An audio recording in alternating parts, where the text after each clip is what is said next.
थांब, तुझ्यासाठी दही आणून राहिली मी. हो मम्मी, मी थांबलोच आहे. हे घे बापू, दही खाऊन घे. खाऊन घे का पिऊन घे? एवढ्या मोठ्या कपवर दही कायले आणलं? तुम्हाला समजते का? मग चुपचाप बसा.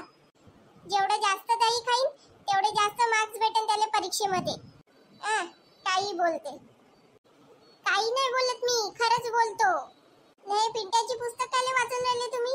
पिंट्याची पुस्तक नाहीये, ते माईवाली पुस्तक आहे. जेव्हा अभ्यास करायचा होता तेव्हा तर अभ्यास केला नाही ना, आता करून का फायदा? आता तुझ्यासारखं माझ्या आईने मला त्यावेळेस दही खाऊ नाही घातलं म्हणून का मी शिकलो. पण मला सांग पुष्पा, एवढं कपभर दही दिल्यानं खरंच पिंट्याला चांगले मार्क्स भेटन? बिलकुल भेटन. पण एवढं कपभर दही खाले त्याला किती वेळ लागल? खाईन कायले, पीन तो पटापट. दही प्याले का ते ताक आहे का? याच्यापेक्षा ताक बनवून दिलं असतं त्याले. नाही रे बाबा, ताक मी मुद्दाम नाही बनवून दिलं, नाही तर 50% मार्क्स त्याचे असेच कमी झाले असते.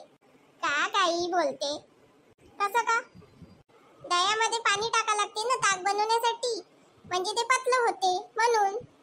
मग त्याच्यामध्ये दही कमी ना पाणी जास्त राहते, म्हणून मला कोणती रिस्क नाही घ्यायची होती, म्हणून मी ना डायरेक्ट दहीच आणलं. वा वा, का हुशार आहे तू पुष्पा, वा.